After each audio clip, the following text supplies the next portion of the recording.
pour moi de pouvoir préparer ce message. J'avoue que depuis hier, j'y pense et je crois véritablement que ce que le Seigneur a mis dans mon cœur, je crois aussi que c'est Dieu qui l'a mis dans mon cœur, je veux bien le croire. La parole de Dieu, de toute façon, est inspirée de Dieu et tout ce qui sort de la parole de Dieu est la vérité et la vérité, elle a quelque chose de particulier, c'est qu'elle sait affranchir. Elle peut rendre véritablement libre parce que l'affranchissement, c'est être libre. C'est de passer d'un état d'esclavage à un état de liberté. Et ça, c'est très important. Si je lis dans le deuxième livre des rois, au chapitre 6 et de 8 à 13, il nous expliquait que le roi de Syrie il est très, très, très embêté parce que à chaque fois qu'il fait un plan contre Israël, pour combattre Israël, ce qu'il dit tout bas dans sa chambre, tout ce qu'il prépare pour attaquer Israël, Élisée le prophète, qui se trouve en Israël, le dit au roi d'Israël, personne ne l'entend, il ne sait pas personne ne sait ce que le roi pense, personne ne sait ce que le roi prépare avec ses officiers, personne, mais Élisée le sait. Élisée le sait. Et j'ai voulu prendre cette petite conclusion qui est très, très important, parce que bien sûr, nous savons très bien qu'on n'a pas affaire contre la chair et le sang, non. On n'a pas affaire contre des Syriens ou des Philistins ou des Moabites, non, on n'a pas affaire à Amalek. On a affaire à Satan. Ce n'est pas contre la chair et le sang que nous avons à combattre, nous, mais c'est contre les mauvais esprits qui sont dans les lieux célestes. C'est-à-dire, où que vous pourrez aller, ils y sont.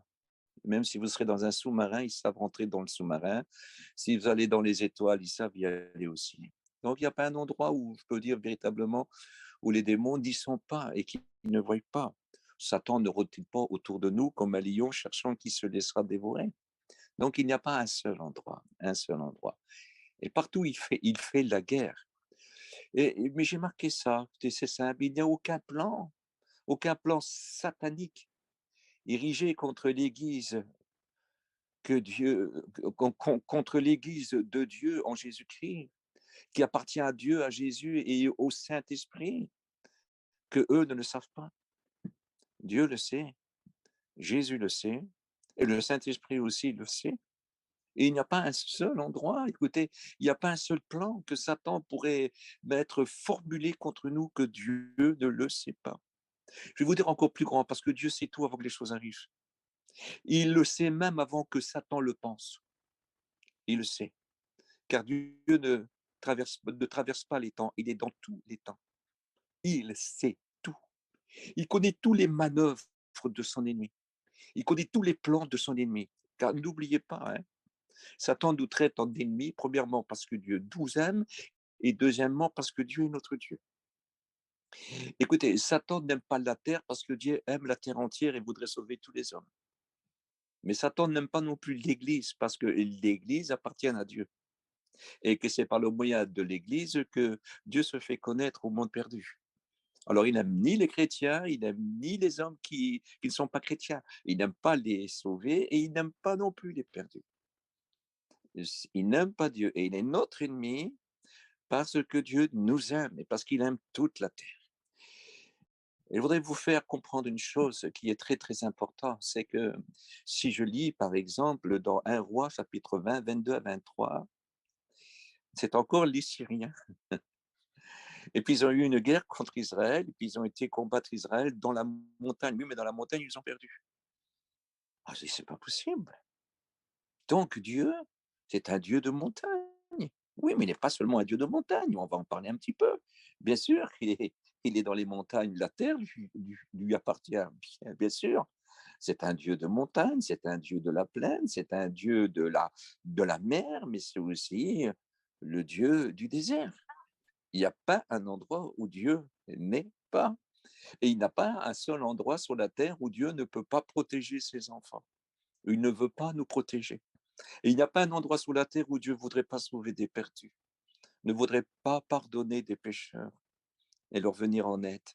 Car Dieu, vous le savez, on le répète, et si un jour il faut y penser, c'est bien aujourd'hui, car Dieu a tant aimé le monde qu'il a donné son Fils unique, afin que quiconque croit en lui ne périsse point, mais qu'il ait la vie éternelle. Mais il y a parfois un souci qui donne accès à l'ennemi de nos âmes, un souci qui donne accès à l'ennemi de nos âmes, à certains membres de l'Église, à certains sauvés, mais à cause de leur comportement, donne un certain accès, certain accès. Vous savez qu'il faut mettre le bouclier de la foi, hein, mais le bouclier de la foi, c'est aussi des œuvres. Montre-moi ta foi par les œuvres. Ne dis pas que tu as de la foi, parce que Jacques dit, je ne vais pas te dire que j'ai de la foi, mais je vais te la prouver par mes œuvres. Et ça, c'est important. Alors, je parle maintenant de la montagne. La montagne, attention, elle se présente à tout le monde, hein. Ne croyez pas, elle se présente à tout le monde, comme les 4 terrains, de toute façon, les 4 endroits. La montagne, quelque chose de particulier parce qu'elle est orgueilleuse. Elle est au-dessus de tout. Elle est au-dessus de tout. Et écoutez, elle surpasse. Elle surpasse, elle est grande. De son sommet, tout est petit. Et nous rencontrons des hommes qui se prennent pour des montagnes, des hommes orgueilleux qui aiment l'élévation, qui aiment l'élévation. Mais l'orgueil a quelque chose de particulier. Vous savez que les montagnes servaient aussi pour les hommes pieux, vous savez, ils faisaient des sacrifices sur les montagnes. Souvenez-vous de justement Élisée, qui montait sur la montagne pour faire un sacrifice. Et voici que des jeunes hommes se sont moqués de lui. Et il s'est retourné et les a maudits parce que lui allait pour faire des sacrifices, pour prier et offrir à Dieu. Mais ben, c'est des jeunes hommes orgueilleux qui n'étaient pas des montagnes, mais qui se croyaient plus grands que Dieu. À un moment, un temps où beaucoup d'hommes en Israël s'étaient détournés des jeunes hommes. Et puis il les a regardés, il les a maudits. Parce qu'on ne peut pas se moquer de Dieu, on ne peut pas se moquer du sacrifice de Dieu. On ne peut pas. Il y a des gens, malheureusement, on ne parle pas des chrétiens, mais des hommes, malheureusement, parfois dans leur innocence, qui se moquent de Dieu. Ces jeunes hommes-là n'avaient pas besoin de se moquer de Dieu, parce que ce sont des Israélites qui connaissent Dieu, de père en fils, de père en fils, de père en fils, mais qui s'étaient véritablement détournés contre Dieu et ils se moquaient de Élisée qui allait offrir à Dieu. Donc sur les montagnes, vous savez que c'est des endroits donc où on offrait aussi à Dieu. Mais malheureusement, nous nous rendons compte qu'un jour, Dieu parle et il dit, vous avez rempli d'autels mes montagnes saintes pour offrir à des faux dieux. Ils allaient même offrir des victimes, des êtres humains. Je ne sais pas si vous réalisez, on a du mal à comprendre ça.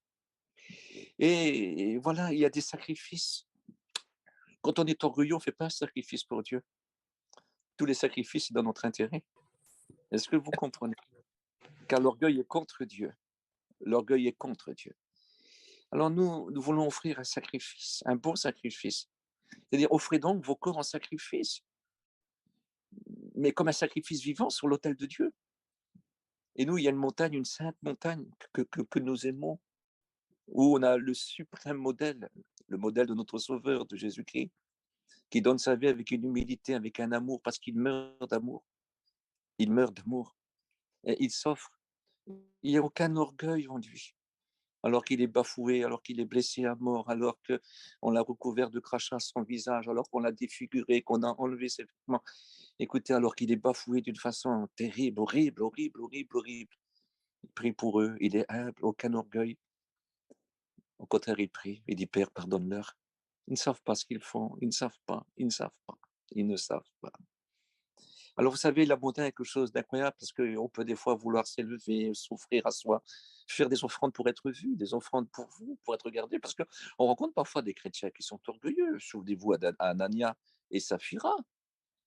Ils étaient orgueilleux. Ils avaient le droit de donner ou pas donner. J'ai été pas obligé de vendre un terrain, mais ils l'ont vendu. Et ils ont amené la moitié de la somme. Ils n'étaient pas obligés de le faire, personne ne leur avait demandé de le faire, mais ils l'ont fait. Mais ils ont menti en disant on a tout donné. Vous savez qu'on peut vouloir des louanges des chrétiens, on peut vouloir, écoutez, être regardé. Est-ce que vous pouvez trouver des fois des gens qui aiment plus écouter leur propre gloire que la gloire de Dieu? Écoutez, on a du mal à réaliser ça. De l'orgueil, un orgueil démesuré, qui veulent les regards qu'on doit avoir pour Dieu, ils les veulent sur eux. On les appelle des gourous.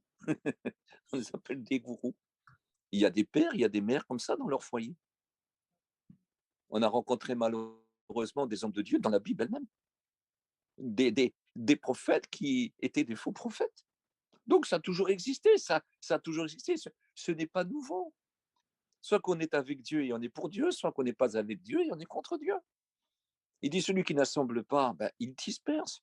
Celui qui n'est pas avec moi, il est contre moi, c'est un antichrist. Et on peut même fréquenter la réunion et puis se comporter comme un antichrist quand on se voit comme une montagne. Quelle importance, quelle importance. La montagne, l'élévation, sacrifice pour soi, offrande pour être vu, c'est s'accaparer, c'est s'accaparer, c'est s'accaparer, c'est s'accaparer. C'est de vouloir tout, vouloir être écouté, vouloir être aimé, vouloir être applaudi, vouloir être le premier. C'est pas servir ça. Et il y a des gens comme ça. Mais sur la sainte montagne, qui sait qu'il gravira la sainte montagne, c'est-à-dire où leur offrande, où leur cœur est vrai, ben c'est ceux qui se conservent purs, celui qui a un cœur pur. Et il dit, celui-là gravira ma sainte montagne. Et nous sommes sur une sainte montagne parce que nous sommes élevés, vous le savez très bien, que l'Église est élevée après avoir été sortie de la fosse de la destruction. Nous avons été élevés sur le rocher des âges, le rocher merveilleux que personne ne peut faire trembler, que personne ne peut déplacer, la borde ancienne. Et nous voulons rester sur cette borde-là. Il y aurait tellement de choses à dire, vous savez, chaque point pourrait être, si on pourrait parler de l'orgueil, ah Seigneur Jésus, c'est la chose la plus facile à trouver. Il suffit de se rappeler ce qu'on était. Il suffit de se rappeler, de regarder au fond de nous ce qu'on pourrait devenir si facilement. Le péché qui nous enveloppe si facilement. Si nous ne voulons pas nous baigner, nous plonger dans l'humilité, se faire laver par le sang précieux de Jésus-Christ. Vous savez que la nature de l'homme est une nature très fière. Il faut pas longtemps, il faut pas longtemps, il faut tellement peu de choses. Vous savez, c'est comme l'homme qui a du mal à faire ses affaires, il demande du pain et il demande ce qu'il faut pour vivre à Dieu. Et il dit, ne vous faites pas du souci pour le manger et le boire. Celui-là, ce n'est pas un orgueilleux, ce n'est pas un méchant, mais il se fait du souci parce qu'il a du mal à joindre les deux. Mais après, ça va plus loin. Il dit, faites attention à l'orgueil de la vie. Après, c'est plus le manger et le boire, c'est beaucoup plus. Et voyez-vous qu'il ne faut pas grand-chose pour devenir fier. Parce qu'après, on ne fait pas toujours les choses pour nous, on fait les choses pour être vu. Et on n'achète pas toujours les choses pour nous, on achète des choses pour être vu, pour être comme tout le monde et parfois même encore mieux. Oh, pour être encore mieux. Que Dieu nous garde, je vous en supplie. Pourquoi? Nous allons continuer. Il y a aussi ce qu'on appelle la plaine. La plaine, c'est beau, c'est plat, c'est verdoyant, il y a des fleurs, on peut cultiver, c'est habitable, c'est bien. La plaine, c'est beau. Qui ne rêve pas de la plaine? La plaine. Alors, quelque chose de particulier, c'est que c'est de la satisfaction, de la satisfaction. Il faut faire attention parce que des fois, dans la plaine, c'est plus vraiment la joie de Dieu qu'on a besoin. C'est la satisfaction de la plaine. On en a assez. Je n'ai besoin de rien. Ça me suffit, j'en ai assez. Ça, c'était Laodicée. Souvenez-vous de l'église de Laodicée, le dernier aspect de l'un des caractères qu'on peut trouver dans l'église. C'est je manque de rien, j'en ai assez. J'ai pas besoin de grandir. Je suis pas baptisé du Saint-Esprit, c'est pas grave, c'est pas ça qui sauve. Mais, mais regarde, mes enfants, ils sont bien, moi je suis bien, on a à manger, à boire, on a notre petite réunion, pas à peine de grandir, pas à peine d'en faire plus. Et puis il y a les pasteurs qui sont là, c'est eux qui s'occupent, voilà. Écoute, nous, on est bien. Et souvent, ces gens-là, ils vont parfois à la réunion, pas forcément parce qu'ils en ont envie, parce qu'ils ont besoin de rien, ils en ont assez. Ils n'en cherchent pas plus, mais ils y vont pour pas qu'on trouve à redire sur eux. Et puis jamais si on leur dit: «Oh, tu manques un petit peu de zèle», il dit: «Pourquoi tu me juges? J'ai fait quoi comme mal? Je fais pas de mal, je vole pas, je tue pas, je bois pas, je me drogue pas, j'élève bien mes enfants». Oui, oui, mais tu as un grand défaut, c'est que tu dis: «Je n'ai besoin de rien» et alors que tu ne sais pas que tu es pauvre, aveugle et nu. C'est ce que la Bible dit. C'est ce que la Bible dit pour Laodicée. C'était une ville riche, vous savez. Écoutez, il y avait des filatures qu'on habillait les prélats, les officiers, les rois, les princes, les puissants de ce monde. On venait de partout pour s'habiller, là. Ça valait du linge incroyable. Alors il dit: «Tu sais pas que tu es nu, pauvre?» Et puis il y avait un collier aussi. Un collier qui était renommé dans tout l'Orient, tellement qu'il était bon pour les yeux. Et s'il y a un endroit où on a besoin de soigner facilement les yeux, c'est dans ces pays-là. Et surtout dans ces temps-là où la poussière était nombreuse, où il n'y avait pas les assainissements que nous avons aujourd'hui. Et mais là, on trouvait un collier extraordinaire qui faisait un grand bien. Ils étaient contents avec leur collier et ça rapportait aussi beaucoup de l'argent et ça faisait du bien à leurs yeux. Ah, la plaine, qu'est-ce que c'est beau! Qu'est-ce que c'est beau! Mais il y avait aussi de l'or. Il y avait une rivière avec de l'or. C'est-à-dire, il dit: «Écoute, je te conseille d'acheter de moi de l'or éprouvé par le feu, hein». C'est-à-dire des œuvres préparées d'avance afin que tu les accomplisses, selon ce qui est écrit dans Éphésiens 2,10. Vous êtes l'ouvrage de Dieu, créé en Jésus-Christ, pour accomplir des bonnes œuvres que Dieu lui-même a préparées d'avance afin que vous les accomplissiez, que nous les accomplissions. Et je te conseille d'acheter de moi de l'or éprouvé par le feu, des bonnes œuvres, des bonnes œuvres. Cherchez ce que Dieu attend de nous. Nous sommes la lumière, nous sommes le sel, nous sommes les témoins, nous sommes ambassadeurs. Nous sommes des branches qui portent le fruit, nous sommes des porteurs d'eau, nous sommes ses associés, nous sommes le corps du Christ. Ma main est associée avec mon cerveau, ma main est associée avec mon autre main, mes pieds sont associés, sont associés ensemble. Tout mon corps est associé à ma tête, mais ma tête est dirigée par Jésus qui est le chef de mon corps, de ma vie, de tout. Je ne peux pas faire n'importe quoi. On ne peut pas se satisfaire. Ne dis pas que tu n'as besoin de rien. C'est méchant. C'est méchant. Écoute, ça ressemble comme un rejet. Il faut faire attention, attention. Je n'ai besoin de rien, ne néglige rien. Pourquoi? Regarde. Il y en a un autre qu'on appelle la mer. Mais quelque chose d'incroyable parce que à la fin des temps, plus que jamais, et quel temps difficile, pas que les hommes changent tellement. Il suffit de lire dans 2 Timothée chapitre 3, si je ne me trompe pas, ou dans 1 Timothée chapitre 3, mais je crois que c'est dans 2 Timothée chapitre 3, et il donne 19 mauvais caractères d'hommes, mauvais aspects.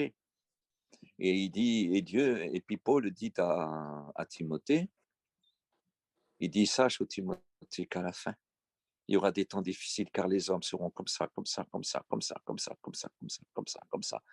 Des temps difficiles. C'est-à-dire qu'il y a eu comme un envahissement, comme un tsunami. La mer, c'est beau, vous savez, quand on est à la mer, ça fait un petit peu comme les vacances. C'est beau, il n'y a pas de beau. Il y a la pêche, il y a de la bonne air, il y a de l'herbe, il y a des tas de choses, je ne sais pas moi. Il y a un beau paysage. On croit se reposer sur le sable. C'est un envahissement. Et malheureusement, aujourd'hui, nous vivons un temps de séduction. C'est un envahissement aussi. Mais ce qui est grave, c'est une perte d'amour. La Bible dit qu'à la fin, beaucoup d'hommes abandonneront la foi, mais aussi à cause du péché, à cause de l'apostasie. C'est-à-dire ne plus être avec l'enseignement des apôtres et des prophètes, de ne plus se laisser enseigner par l'Esprit de Dieu, de ne plus dire Jésus, c'est véritablement mon chef. Enfin, il est le chef suprême de l'Église. Mais beaucoup vont perdre la foi, ne vont plus compter sur lui. Et ça va être des vacanciers, des chrétiens vacanciers. On a le droit d'aller en vacances, c'est pas ça le mal. Mais en vacances spirituelles, on n'a pas le droit. Parce que ceux qui nous envoient dans des vacances spirituelles, dans le mauvais côté spirituel, et je m'excuse, ils sont envoyés et accompagnés par l'ennemi de nos âmes. Très, très attention, pas de vacances. Je connaissais un vieil homme, il s'appelait Loulou, il avait 82 ans à l'époque. Il est mort à 87, 90 ans. Et puis, quand se sentant vieux, un vieux serviteur de Dieu, il a écrit à Jimmy qui était d'autres présidents pendant plus de 50 ans. Et il lui a envoyé une lettre en disant, voilà, je t'envoie ma carte, je suis vieux, je suis en retraite. Et Jimmy a remis sa carte dans une enveloppe avec un petit mot, pas de retraite. Il n'y a pas de retraite chez nous. Il n'y a pas de vacances. Il n'y a pas de repos. Spirituellement, il n'y en a pas de repos. C'est la guerre. C'est la guerre. C'est la guerre. Fais attention de ne pas se laisser envahir. Hein. Il ne faut pas cesser. Il faut continuer. Ça devient de la négligence. Et ça, c'est très, très vilain. Ça devient de la négligence. Il faut faire attention, il ne faut pas se laisser distraire. Ne vous laissez pas distraire par la mer. Ne vous laissez pas distraire par la mer. C'est d'un coup. Un tsunami, vous savez, elle est calme. Et des fois, on ne se rend pas compte. Hein, on aime tellement la mer, certains se font dévorer par un requin. C'est vrai, hein? Et de plus en plus. On l'entend de plus en plus. À cause que les eaux se réchauffent, tout ça, on est dans un sale moment. Mais des tsunamis, bientôt, plus que jamais, vont se faire. C'est-à-dire que les hommes ne sauront que faire au bruit des flots et de la mer. C'est-à-dire seront sans défense. Il viendra un temps, mais si l'Église sera enlevée, où les hommes diront aux montagnes tombez sur nous, tombez sur nous. Tellement qu'ils ont peur. Écoutez, c'est une chose qu'on ne peut pas imaginer. Il y aura un temps même où les hommes rendront l'arme de terreur, tellement qu'ils auront peur. Faites attention à la mer. C'est un grand danger. C'est un grand danger. Ne vous laissez pas distraire. Satan n'est-il pas appelé le séducteur? Écoutez, est-ce qu'un serpent n'essaye pas d'hypnotiser, de paralyser sa proie avant de s'en saisir? Il faut faire très attention. Ne vous laissez pas hypnotiser. Ne regardez pas cette beauté fade. Ayez les regards fixés en haut, où le Christ est assis à la droite de Dieu. Je continue, si vous le voulez bien. Il y a un autre terrain, et c'est un terrain terrible. C'est le désert. C'est le désert. Et puis, on vit un sale moment où on apprend des sales nouvelles. Il n'y a pas une famille qui n'a pas été touchée de près ou de loin. Nos deuils se comptent par beaucoup, malheureusement. Malheureusement. Nous, ici, on a eu 3 enterrements sur une semaine. Malheureusement. Malheureusement. Des gens qui nous étaient proches. Malheureusement. Ce que je voudrais essayer de vous faire comprendre, l'épreuve. L'épreuve, elle arrive à tout le monde, qu'on soit chrétien ou pas chrétien. Vous savez que la Bible dit soyez parfaits comme votre Père céleste, qui fait briller son soleil sur les bons comme sur les mauvais, et qui fait pleuvoir sur les justes comme sur les injustes. C'est-à-dire que c'est pour tout le monde. On ne peut pas dire parce que je suis un chrétien, je ne passerai pas par le désert. Ça fait plus de 30 ans que je passe dans un désert, moi. Ça fait 50 ans que je suis chrétien, ça fait plus de 30 ans que je passe dans un désert. Mais j'avance, parce que le Seigneur il peut faire pousser des arbres fruitiers, vous savez, et mettre des lacs et des étangs dans le désert. Parce que je suis pas, quand on est chrétien, on n'est pas dans un désert sans espérance. On a toujours l'espérance. On a l'espérance. On a l'espérance. On croit toujours que tout peut changer. On croit toujours que tout va s'arranger. Et puis quand des choses nous arrivent qui sont irréparables, il est le Père de toute consolation. Il fait vivre en nous, il fait naître en nous une consolation. Consolation merveilleuse. On ne comprend pas. Il a dit, je vous laisse ma paix, je vous laisse ma joie. Pourquoi j'ai voulu parler du désert?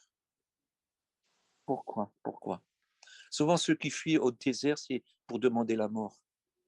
Quand l'épreuve est trop grande, quand la souffrance est trop grande, quand la peur est là, quand on vous poursuit pour vous faire mal. Beaucoup de gens ont fui dans le désert, pas pour choisir y vivre, parce qu'ils n'ont plus d'autre solution. Ils y vont pour mourir. C'est l'épreuve. Mais qu'est-ce qu'on va faire là? Est-ce qu'on va se laisser tomber? Est-ce que le Seigneur n'a pas dit qu'il serait avec nous dans l'épreuve et qu'aucune épreuve qui nous surviendrait ne nous serait insurmontable? Qu'est-ce que cela veut dire? Que même si on devrait en mourir, on en mourrait chrétien, on ne serait pas vaincu. Ils ne gagneront pas. Ils ne gagneront pas. Satan et ses démons, ils ne gagneront pas. Même si nos épreuves sont terribles, ils ne gagneront pas. Ils ne gagneront pas. Parce que Dieu est avec nous. Il nous donnera la force d'aller jusqu'au bout pour prier, pour témoigner. Combien de frères, de sœurs ont été réconfortés en voyant des hommes et des femmes, des frères et des femmes qui tenaient ferme dans des épreuves encore plus grandes qu'eux. Et au moment de se décourager, ils ont regardé à ses frères et à ses sœurs et ils ont dit, regarde, c'est pire que nous et eux, ils tiennent. Alors on va tenir aussi là. Et reprenez courage. N'est-il pas écrit dans la parole de Dieu que les mêmes épreuves sont attribuées à vos frères dans le monde entier? Mais il dit vos frères, hein? Il ne dit pas des rétrogrades, hein? Il ne dit pas des gens qui ont laissé tomber, hein? Des gens qui ont rejeté Dieu, hein? Non, non, il ne parle pas d'hommes et de femmes qui ont tourné le dos à Dieu, hein? Non, non, non, non, non, non. Il ne parle pas d'hommes et de femmes qui ont rompu l'alliance, hein? Non, non, non. Il dit les mêmes épreuves sont attribuées à vos frères dans le monde entier. C'est-à-dire qu'ils tiennent. C'est toujours des frères. C'est toujours des sœurs. Ils sont toujours fidèles. Je suis toujours avec eux, car ils sont toujours avec moi. Ils me restent fidèles. Ils ne demandent même pas la libération. Ils veulent aller jusqu'au bout, car celui qui persévérera jusqu'à la fin sera sauvé. Et même nous, on peut persévérer jusqu'à la mort, qui sera notre dernier ennemi que nous devons combattre. Écoutez, c'est aussi la solitude. Tu peux être en ville, hein? Tu peux des fois même pas être malade. En vérité, même pas manquer d'argent.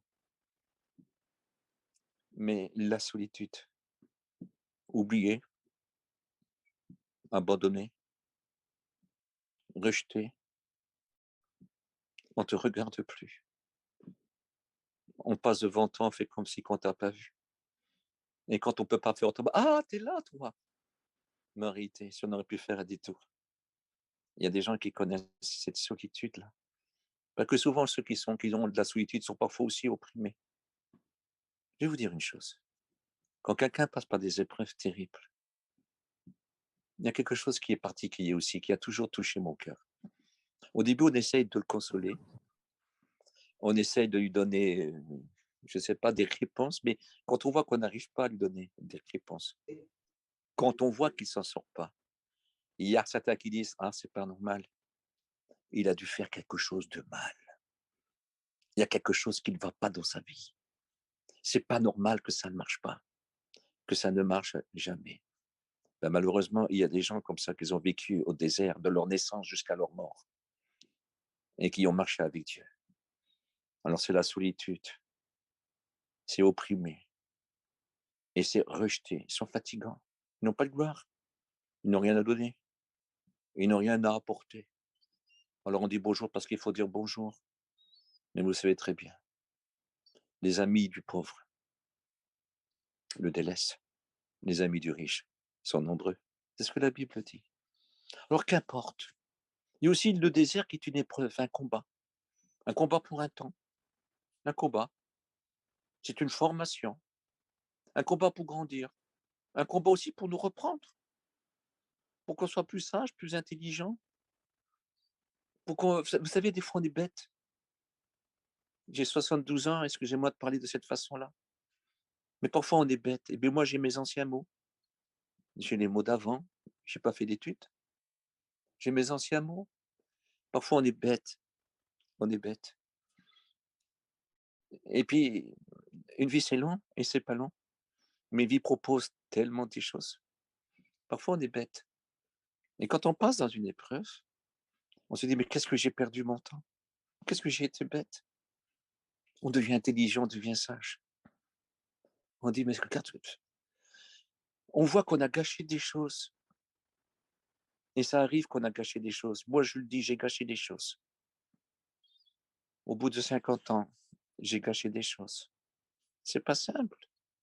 J'ai pas été pêcheur parmi les pêcheurs, non, mais j'ai été bête. J'ai été bête. Manqué de sagesse. Et l'épreuve m'a montré, m'a appris des choses. M'a appris que j'étais rien, que j'étais petit, que j'étais un incapable, que je ne pourrais jamais sans lui. Et que notre capacité ne vient pas de nous, elle vient de Dieu, qui nous a rendu capables d'une alliance plus excellente. Mais on n'est rien. On sait ce qu'on est. Réfléchissons, rentrons en nous-mêmes. Rappelez-vous d'autrefois ce que vous étiez. Imaginez si vous n'aurez pas fait la rencontre avec Jésus, que seriez-vous aujourd'hui?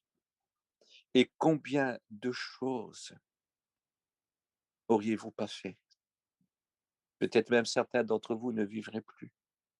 Certains seraient peut-être en prison, d'autres seraient peut-être même tués. Souvenez-vous, de notre nature, on n'est pas grand. De notre nature, l'homme est attiré que par le mal. Parce que ses pensées, c'est pas les pensées de Dieu, il dit ses voix. Tout est contraire à Dieu. De l'Occident à l'Orient, mais vous savez, mais céleste, c'est-à-dire à l'infini. Tout est à l'infini, à l'opposé de Dieu, sans Dieu. L'homme sans Dieu, tout est à l'opposé de Dieu. Et parfois, certaines épreuves nous ramènent, hop, nos yeux s'ouvrent, des écailles tombent de nos yeux, et on voit. On a besoin de ces choses-là. Elles font mal, elles font pleurer, mais parfois on en a besoin. Et je le dis encore au Maître, s'il m'en faut encore, Seigneur, pour que je devienne mieux. Alors, je te dis oui, parce que si tu me donnes ces épreuves-là, tu me donneras encore la force de les supporter. Mais je grandirai, ça sera des examens que je vais passer. Et ça sera des nouveaux examens, des nouveaux diplômes beaucoup plus importants, beaucoup mieux. Je pourrai encore servir mieux. Je pourrai encore être disposé. Je serai moins vaniteux. Je serai moins bête. Je serai sage et intelligent. Car ta parole. David disait il dit, avant d'être corrigé, je m'égarais. Avant d'être corrigé, je m'égarais. L'homme selon le cœur de Dieu. Avant d'être corrigé, je m'égarais. Que Dieu fasse que nous pouvons comprendre ce matin ces choses. Alors faites attention, mes amis. Faites attention. Heureusement que Dieu sait tout. Parce que votre ennemi vous laissera sans repos, sans répit. Mais non plus ne dort ni se repose. Il attaque nuit et jour, pas pour vous garder, hein, pour vous détruire. C'est le destructeur. Mais Dieu connaît tous ses plans, il connaît tout d'avance. Soyons plus intelligents. Restons sur la brèche. Dites à Dieu, Seigneur, avec toi, je peux m'élancer contre une armée. Mais sans toi, j'ai peur de tout, Seigneur. J'ai peur. J'ai même peur de moi sans toi. J'ai besoin de toi, Seigneur. Mais avec toi, alors je peux me lancer sur une armée et être vainqueur. Mais avec toi, sans toi, je ne peux rien faire. Rappelez-vous, a dit Seigneur, sans moi, vous ne pouvez rien faire. Il dira, réjouissez-vous toujours, mais surtout priez sans cesse. C'est-à-dire, faites savoir tous vos besoins, dites tout, dites tout, dites tout, dites-moi tout. Dites-moi ce qui est trop grand pour vous, ce qui est trop fort, ce qui pourrait vous effrayer. Dites-moi, parce que c'est seulement qu'on a été effrayé, c'est seulement après qu'on a connu les terreurs ou l'épouvante que le Seigneur dit, ne crains pas, n'aie pas peur, ne t'épouvante pas, je suis avec toi, je serai avec toi. Et ça arrive, vous savez. Demandez à Moïse, demandez à Josué, demandez à tous les hommes de Dieu, s'ils n'ont pas toujours eu peur. Ça arrive d'avoir peur. Mais c'est quand on a peur et que d'un cœur sincère, on reconnaît notre faiblesse, notre petitesse. C'est seulement là que tu dit, n'aie pas peur, je suis là. N'aie pas peur, c'est moi. Je suis là, laisse-moi faire. C'est mon souci. Enlève les souliers de tes pieds. Tu ne pourras pas y arriver. Ça, c'est un combat saint. C'est mon combat. C'est mon combat à moi. Je suis une terre sainte. C'est une victoire pour moi. Laisse faire. C'est ma victoire et je te la partagerai avec toi. C'est ma victoire pour toi. C'est tellement beau. Est-ce que vous êtes d'accord avec ça? J'espère de tout mon cœur. Voulez-vous que nous prions? Nous allons prier ensemble. Je te remercie pour ces quelques mots, Seigneur. Pour ces quelques mots. Je voudrais te dire, Seigneur, combien grande est ma faiblesse en toi, mais combien je peux tout par celui qui me fortifie. Si tu me fortifies, tu me connais, et je n'ai pas du tout envie de m'élever. Ce que je veux, c'est que tu sois élevé. Premièrement, dans ma vie, afin que je puisse avoir la grâce de parler de toi. Et puis d'élever mes frères qui écoutent ta parole et qui disent Amen à ta parole. Seigneur, encore un peu de temps Tu as dit, et celui qui doit venir viendra. Que ce peu de temps, ça soit plus que jamais pour qu'on soit prêt, prêt. Nous voulons déjà t'attendre, Seigneur. On veut être sur le quai de la gare. On t'attend, Seigneur, le train qui passe. Bientôt tu passes. Tu vas nous prendre. Je veux t'attendre, Seigneur. J'ai plus le temps de préparer des bagages ici-bas. Je n'ai plus le temps, Seigneur. Je n'ai plus le temps. Je n'ai plus le temps. Parce que où tu vas, toi, j'ai rien besoin. Tout est déjà préparé. Et des choses d'ici-bas, j'aurais rien à prendre. Alors, Seigneur, j'ai pas besoin de bagages là. Je veux mon cœur pour toi, rempli de toi. Voilà ce qui me suffira. À toi toute la gloire. Bénis mes frères et mes sœurs. Protège-les, Seigneur, parce que Satan veut leur faire du mal. Les démons veulent leur faire du mal. C'est vrai, il y a toujours eu guerre, Seigneur, entre ton peuple, Seigneur, et ses ennemis. Mais nous savons que nos ennemis, Seigneur, ce ne sont pas des hommes ni des femmes, mais ce sont des démons, Seigneur, qui s'emparent d'hommes et de femmes pour nous faire du mal. Seigneur, ou des démons qui viennent chuchoter à l'oreille et briser les cœurs des hommes. Des démons, Seigneur, qui désirent qu'on se révolte contre toi, Seigneur, qu'on se détourne de toi, Seigneur, qu'on te être d'injuste, qu'on lève le poing vers le ciel. Mais nous ne voulons pas. Donne-nous en ton nom de les faire reculer. Protège-nous, Seigneur, sois notre armure. Seigneur, tiens-nous dans le creux de ta main, car nul ne peut nous ravir dans cette main-là. Jésus l'a promis, et je sais que c'est vrai. À toi toute la gloire, Maître. Nous n'avons rien d'autre à t'apporter qu'un cœur brisé. Nous voulons s'offrir tout entier sur l'autel, mais comme un sacrifice vivant. Nous sommes vivants, ne sommes pas morts, nous. C'est-à-dire pour ton service, pour toi, un sacrifice vivant. Nous nous oublions pour toi. Nous ne pensons plus à nous pour toi, parce que ta bonté, Seigneur, vaut mieux que la vie. Tu es merveilleux. À toi toute la gloire. Amen. Que Dieu vous bénisse.